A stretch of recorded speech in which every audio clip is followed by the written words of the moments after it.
भारत के महान क्रांतिकारी और देशभक्त शहीद भगत सिंह ने देश की आज़ादी की खातिर महज 23 साल की उम्र में अपने प्राण न्यौछावर कर दिए और अमर हो गए। शहीद भगत सिंह एक ऐसे क्रांतिकारी थे जिनकी कलम आग उगलती थी और उनके क्रांतिकारी विचारों का असर था कि अंग्रेज भी उनसे खौफ खाते थे। अंग्रेजी हुकूमत की ओर से लाहौर षड्यंत्र के आरोप में 1931 में आज ही के दिन भगत सिंह, सुखदेव और राजगुरु को फांसी दी गई थी। इनकी याद में हर साल 23 मार्च को शहीद दिवस मनाया जाता है।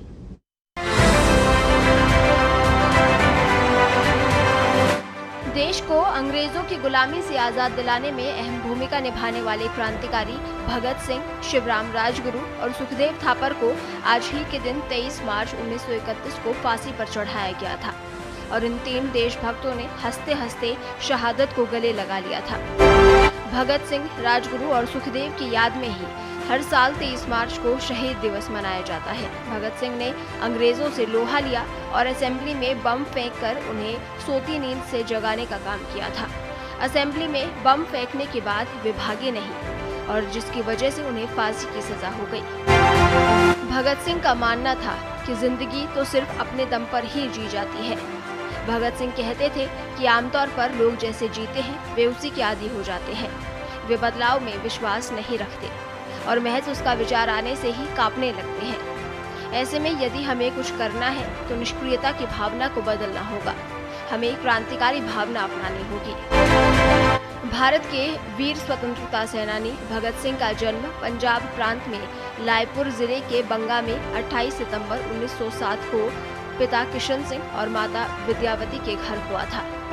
12 साल की उम्र में जलियांवाला बाग हत्याकांड के साक्षी रहे भगत सिंह की सोच पर ऐसा असर पड़ा कि उन्होंने लाहौर के नेशनल कॉलेज की पढ़ाई छोड़कर भारत की आज़ादी के लिए नौजवान भारत सभा की स्थापना कर डाली। भगत सिंह का इनकलाब जिंदाबाद नारा काफी प्रसिद्ध हुआ। वो हर भाषण और लेख में इसका जिक्र करते थे। वीर स्वतंत्रता सेनानी ने अपने 2 अन्य साथियों सुखदेव और राजगुरु के साथ मिलकर काकोरी कांड को अंजाम दिया, जिसने अंग्रेजों के दिल में भगत सिंह के नाम का खौफ पैदा कर दिया। परिजनों ने जब उनकी शादी करनी चाही तो वो घर छोड़कर कानपुर भाग गए। अपने पीछे जो खत छोड़ गए उसमें उन्होंने लिखा कि उन्होंने अपना जीवन देश को आजाद कराने के महान काम के लिए समर्पित कर दिया है। भगत सिंह को पूंजीपतियों की मजदूरों के प्रति शोषण की नीति पसंद नहीं आती थी। 8 अप्रैल 1929 को अंग्रेजी हुकूमत को अपनी आवाज सुनाने और अंग्रेजों की नीतियों के प्रति विरोध प्रदर्शन के लिए भगत सिंह और बटुकेश्वर दत्त ने असेंबली में बम फोड़कर अपनी बात सरकार के सामने रखी। दोनों चाहते तो भाग सकते थे, लेकिन भारत के निडर पुत्रों ने हंसते हंसते आत्मसमर्पण कर दिया। लाहौर षड्यंत्र केस में उनको राजगुरु और सुखदेव के साथ फांसी की सजा हुई, लेकिन नियत तारीख से 11 घंटे पहले ही यानी 23 मार्च 1931 को शाम 7:30 बजे तीनों को फांसी दे दी गई। शहीद भगत सिंह के व्यक्तित्व की सबसे बड़ी खासियत उनके विचार हैं। कम उम्र में ही उन्होंने वो स्थान पा लिया जो आज़ादी में दिए उनके योगदान को खास बनाता है। देशभक्ति की अलख जगाने वाले उनके क्रांतिकारी विचार आज भी हमारे लिए प्रेरणा स्रोत है।